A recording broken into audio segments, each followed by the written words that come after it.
Sampaoré, il a négocié auprès de Gbagbo. C'est Gbagbo qui a proposé Soro Guillaume pour qu'il prenne les rênes et puis il va faire un nettoyage. 2 semaines après, quand c'est mort. Mais les gars, ils sont en train de parler, on dirait, nous n'étions pas dans ce monde-là, quoi. Soro, là, c'est le plus maudit. C'est-à-dire que la malédiction de Côte d'Ivoire, là, c'est Soro. Tout ce qu'ils sont en train d'attribuer actuellement à Gbagbo, là, c'est pas que Gbagbo, là, Lalogolo, c'est quelqu'un, il est né maudit. Tu as vu, non? Soro l'a manipulé, c'est un grand pureux. Soro l'a manipulé et puis il a accepté, il a soutenu la proposition de Soro auprès de Blaise. Voilà pourquoi maintenant Soro là, pour se faire armer, il a pris maintenant Wantao comme son commandant. Ils sont allés prendre les armes lourdes. Ils sont venus pour venir déloger. Sinon c'est Chérif Ousmane, c'est lui qui était le commandant des Boaké. Ils sont venus le déloger. Et puis c'est dans ça là, le mardi noir, ils ont tué Zagazara. Et discours là, on aura laissé même. Moi, quand il parle même, ça m'énerve encore pour aller. Pas il a vu trop de faux films. Soro, c'est la malédiction du Nord. Moi, je vous accuse pas, hein. Toi-même là, toi blindé là. Moi j'aime ton affaire parce que toi, à un certain moment, tu t'es rendu compte que tu n'es pas sur la bonne voie. Tu as pris le courage, malgré les humiliations, les injures. Tu es en train de toujours te casser. Mais blindé, on parle de quoi même? On parle de quoi aussi? Mais je parle de quoi, comment? Toi, quand il parle... J'ai pas dit toi, j'ai pas dit toi. Je dis on parle, j'ai pas dit toi, frère. Je dis on parle de quoi? J'ai pas dit toi.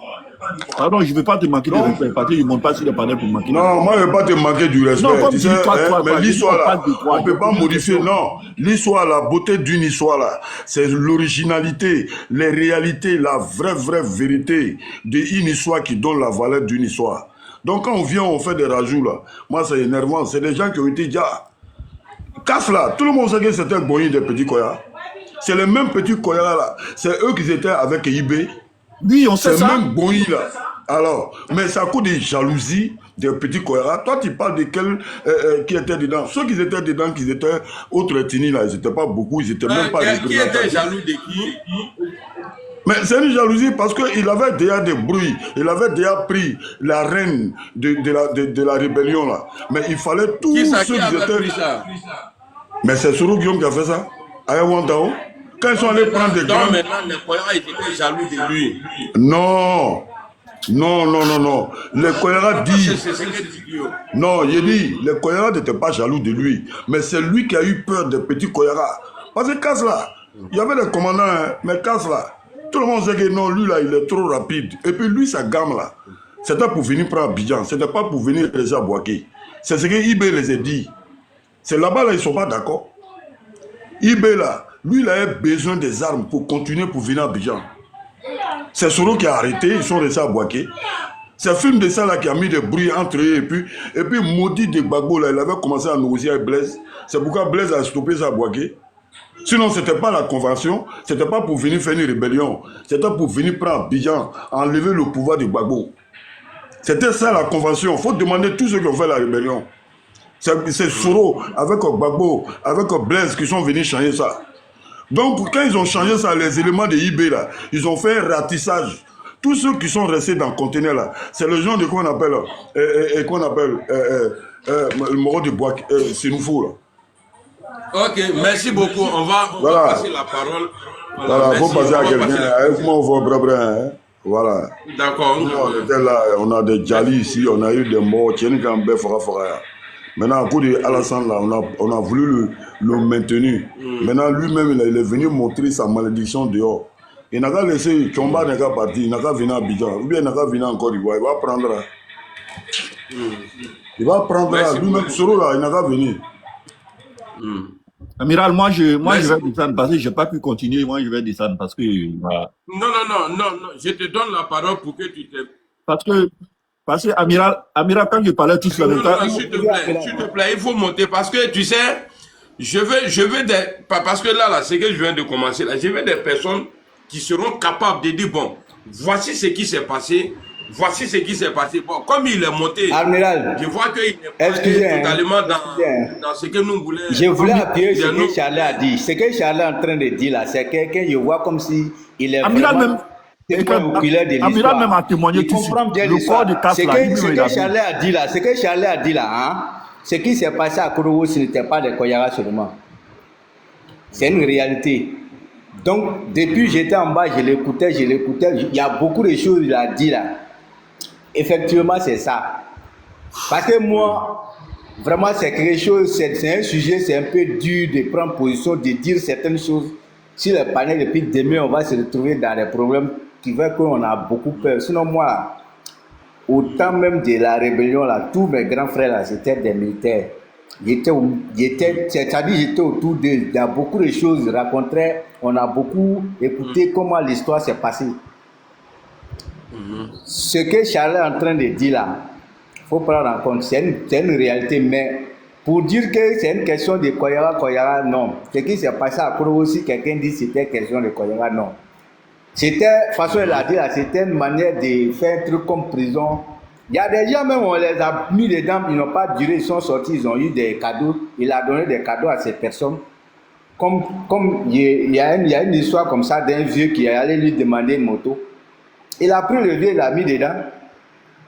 C'est maintenant que je commence à comprendre. Vous voyez, c'est pourquoi souvent il faut prendre le temps de se renseigner ou bien de parler. Ou bien voilà. Parce que quand on dit conteneur, il a mis les gens dans le conteneur. Moi, pour moi, avec la température en Afrique, là, si tu sais sûr que si tu mets des personnes dans le conteneur et puis fermé là, tu es en bas du soleil là, si tu les mets de 10 heures jusqu'à 15 heures là, ils sont tous gars. Hein. Maintenant, pour moi, c'était comme ça, mais voilà. le gars, il dit que c'était pas d'accord. comme ça, que c'était une prison. Moi, je pensais qu'il les a mis dedans et puis il a fermé. Oui. Et ils ont crié dedans là-bas jusqu'à ils ont gars. Pour moi, comme quand ça, on ça me s'est parle de passé. ça, c'est comme ça, moi, je vois. C'est comme ça. De toute façon, tu vois le conteneur là, c'est comme ça. De toute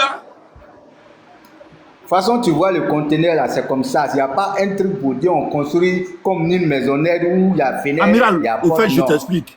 Au fait, le cadre, il n'a pas mis de grenades sur eux, il n'a pas tiré sur eux. Il les a mis dans le conteneur seulement, sans fenêtre, ni il a fermé. Ils peuvent durer là-bas. Au fait, ils peuvent durer là-bas, mais ils peuvent faire 3 jours, 4 jours, mais ils vont mourir forcés. Et ils vont déjà au fait. Mais vraiment, ce que je souhaite là, hein, Amiral, ceux qui disent que c'est des Koyara, dites-leur qu'ils se sont trompés. Ce n'est pas une question de Koyara, c'est un problème en fait qui est généralisé. Maintenant, les histoires de comment ce qui s'est passé entre Soro avec IB là, tout le monde sait que c'est le fait que la négociation que Soro a acceptée avec Gbagbo là, c'est là-bas le désaccord a commencé. Sinon, il n'y avait pas de problème. Mais c'est quand ils ont commencé la rébellion où ils devraient foncer sans négociation et puis Soro a accepté la négociation là. C'est là-bas le problème a commencé. Donc, tous ceux qui étaient les pro-IB ont dit non à la négociation. Donc, quand ils ont dit non à la négociation, là, c'est là-bas le problème a commencé. Donc, les chefs rebelles, là, ils se sont divisés. Ce n'est pas seulement les Koyara qui ont tué. Vous avez entendu parler de Kolo Cobra, non? Ouais, mais moi ce que j'entends, c'est ce qui a fait que hier j'ai dit. Parce qu'on dit que Soro a tué les Koyara. C'est-à-dire les jeunes Koyara qui étaient dans Amiral. Non, c'est pas comme ça. Non, attendez. Attends, il va parler. Attendez, parce que après, regardez. Je suis pas en train de faire quelque chose. Parce que hier, j'ai parlé, il y a des soroïstes qui m'ont répondu. Voilà pourquoi je reviens dessus encore. Est-ce qu'il y a des jeunes Koyara là? Est-ce qu'on était stigmatisés dans la rébellion en train de nous dire vrai ou faux? C'est ça la question. Donne-moi la parole, je vais t'expliquer. Non. Charlie, attends, je m'explique en 2 minutes et puis je te donne la parole. Parce que ce que tu dis là, il y a beaucoup de vérité dedans, on peut t'écouter beaucoup.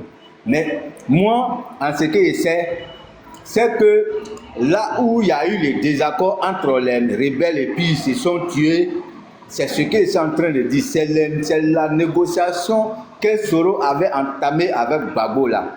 C'est là-bas le problème est né. Donc, or, dans la rébellion là, tu sais, quand vous commencez quelque chose, il y a des gens au moins qui ont confiance à certaines personnes. Donc, les chefs rebelles qui avaient confiance à Soro là, ils sont restés derrière Soro pour dire, ok, on va dans la négociation avec Soro. Ceux qui étaient les pro-IB là, ils ont dit non. Ce que IB a dit, on ne va pas en négociation là, on ne rentre pas dans la négociation. Et c'est là-bas le désaccord est né. Les gars ont commencé à s'entretuer. La rébellion a commencé à se tuer entre eux. Donc, c'est là-bas beaucoup de chefs sont tombés. Voilà. Est-ce que tu sais qu'on peut expliquer ça là? Le coup d'État de 1999 là, qui a fait le coup d'État? 1999. Bon, le coup d'État, de ce coup d'État que nous connaissons là, les trucs là. Voilà, quand il a fait là. Ok, s'il te plaît, il faut être bref. Il y a Charlie qui répond. Yaïbé, puis on a écouté, voilà, on a écouté Gueye après. Les Adams, tout et tout. Voilà, on a écouté Gueye après. Voilà, Gueye est venu, il a dit, bon, on va organiser les élections, tout le monde va se présenter. Maintenant, Gueye et Gbagbo, ils ont commencé à dire nos frères là. C'est là où ils se sont retrouvés en exil. Est-ce que Guillaume Soro là, est-ce qu'il était là-bas? Il n'était pas là-bas. En 99 là. Est-ce que quand le coup d'État a été, quand ils ont fait le coup d'État là, est-ce que Guillaume Soro était là-bas? Il n'était pas là-bas, il allait aux élections à Port-Bouy, avec Dagri Diabaté. Okay. C'est là il a échoué. Ok, maintenant quand ils ont commencé à dire nos gars là, qui se sont retrouvés au Burkina là-haut. Mais c'est à quel moment Guillaume Soro rejoint ces personnes-là? Et puis lui, il vient s'opposer, fait même que jusqu'à il y a eu problème entre le président Alassane Ouattara et IB. Parce que c'est lui, hein. Parce que j'ai une de ces vidéos où il est en train de mettre le nom du président Alassane Ouattara dedans. Ok, attends. Dans la vidéo où il dit, dans la vidéo où il dit, attends frère, dans la vidéo où il dit que quand il y a eu la rébellion là, que lui il était à Abidjan, que c'est le shérif Ousmane non c'est pas Victor, le gars là, que c'est ceux-là qui l'ont appelé pour dire qu'il faut faire une déclaration, sinon ils vont nous bouter du pays. Donc ça veut dire que Soro n'était pas là-bas. Attends, je vais t'expliquer un peu ça. Au fait, je t'explique. Au fait, ils sont à Port-Bouy là, il était suppléant de Dagri Diabaté à Port-Bouy. Papa de Mustapha. Il était suppléant de Dagri Diabaté à Port-Bouy. Quand ils ont perdu les élections à Port-Bouy là, c'est là qu'il s'est retrouvé en France pour aller faire les études. Étant en train de faire les études, il a eu le son que les gens se préparaient pour attaquer Abidjan. Il a eu le son que les gens s'attaquaient pour attaquer. C'est lui et puis Dakouri Tablé qui se sont retrouvés chez IB. Qu'ils vont aller s'associer à eux. Ils vont aller s'associer à eux. IB lui a dit, actuellement là, c'est les militaires qui sont là. On n'a pas besoin de vous. Faut partir, si on a besoin de vous, on va vous appeler.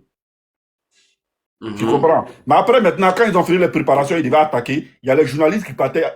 Les gars, ils ont signalé, les gars, ils ont signalé. On dirait, on veut faire un non?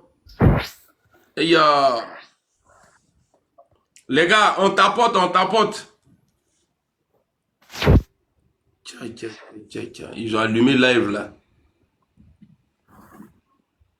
Les gars, tapotez. Est-ce que vous m'entendez? Oui, on t'entend? Allô? On t'entend? Allô, vous m'entendez? Oui, on t'entend. Allô? Tu entends? On entend bien. Allô? Allô, tu as la vidéo là, tu as tapoté, tu as fouillé. Allô?